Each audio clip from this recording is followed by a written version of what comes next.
The world just seemed crazy. My God.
Crazy.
Hey, what up, YouTube?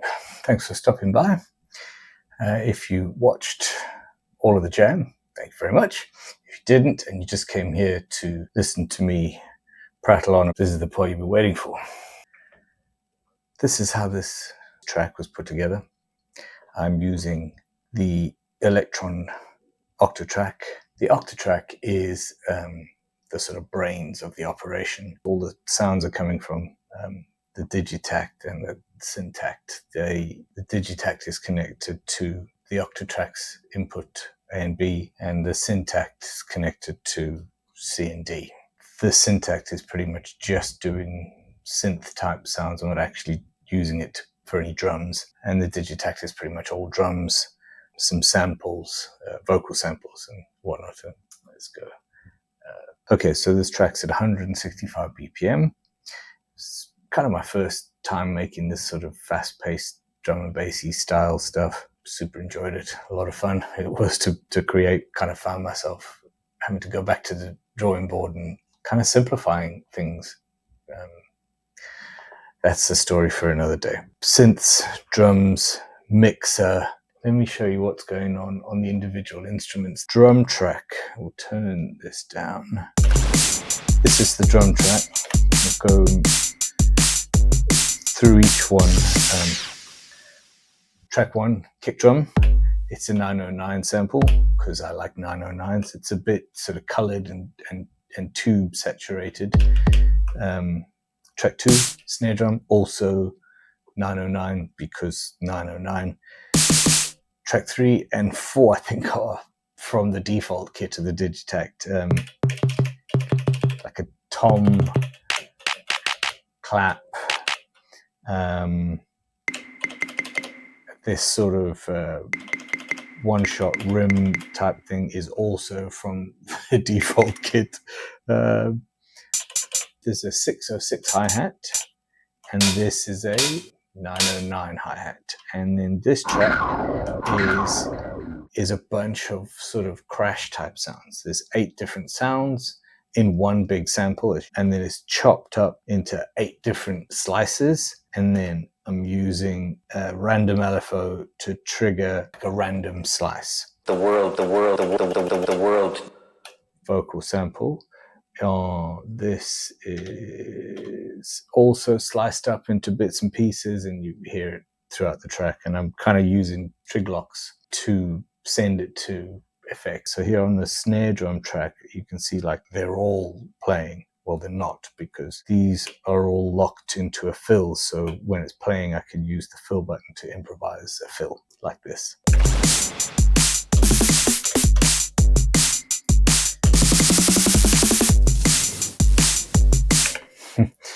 big part of the trying to get the right sound with these boxes is more of a subtractive thing than an additive thing. You have to take away from the sound to make space for everything, is how I think about it. What do I mean? Well, on every single track, I'm using a high pass filter to roll off the bottom end of pretty much everything. More so those that I don't want, like the kick drum, you want that to really come through. But for the other instruments, you want to just cut out all the low end. So you can see that happening for the most part on everything other than kick and snare. Similarly, on the Synth, I try and do the same sort of thing and roll off all the bottom end.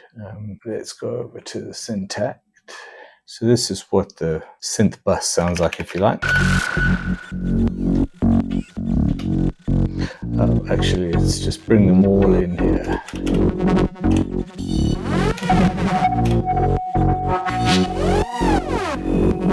That's all the synths.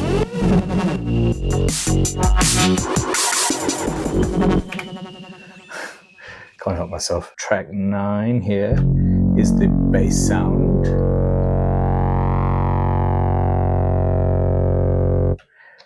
This was a lot of fun making this sound. It's the dual VCO analog, dual VCO synth.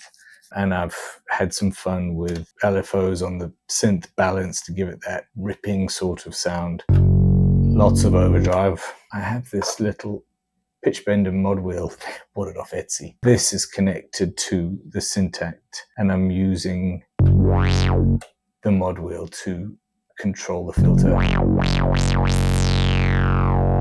Throughout the live set, I'll use the mod wheel to control things like the filter. I'm going to lean into that a bit more, but we'll see where that goes. When the filter's really open, it's quite aggressive.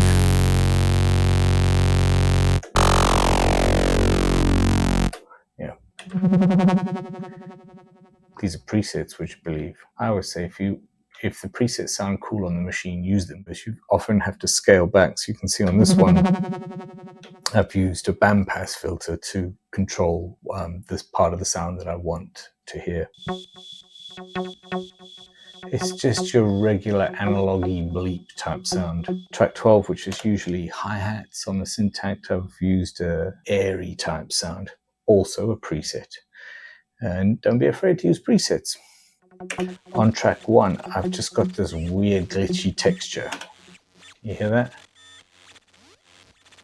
And you can just see this is just a couple of random trigs, and it's really low in the mix. It just creates this random noise in the background that I kind of like. All right, these are all, oh, there's the Hoover. More glitchy sounds. It's creating an atmosphere. Because it's the Synth, as you might expect, I'm using the analog effects block. I mean, you kind of have to with this thing. It's if you don't, you're missing out. So let's just go to that track. First, you'd see the routing. I'm pretty much sending all of the tracks except 5, 6, 7, and 8, including the effects, into the analog effects block so that I can duck everything. I'm using some trigs here on the analog effects sequence track to duck the overall sound using the reverse amp envelope. I'm also using the drive engine to just glue everything together. Speaking of more drive, did I mention about compressor settings here on the drums? Parallel compression, fairly light, but what I'm also doing though is cranking up the master overdrive on everything. More grit, more glue. Everything goes into this. The analog heat's one of the first ones, so all it does is pretty much distortion. And I use the saturation circuit, even more glue, and that is the final stage before it gets recorded into the computer. So as far as the Octatrack goes, you probably noticed, if you're an Octatrack user, you've come across EasyBot before. He created a whole bunch of templates that are really, really good. Well worth spending a few bucks on if you saves you a heap of time putting this sort of stuff together. Go check him out. Cool guy. Thanks for all your help. That's kind of it for now. Did you enjoy this part of it? Would you watch more of this if I did more of this? Let me know in the comments down below. Take it easy. See you next time. Bye.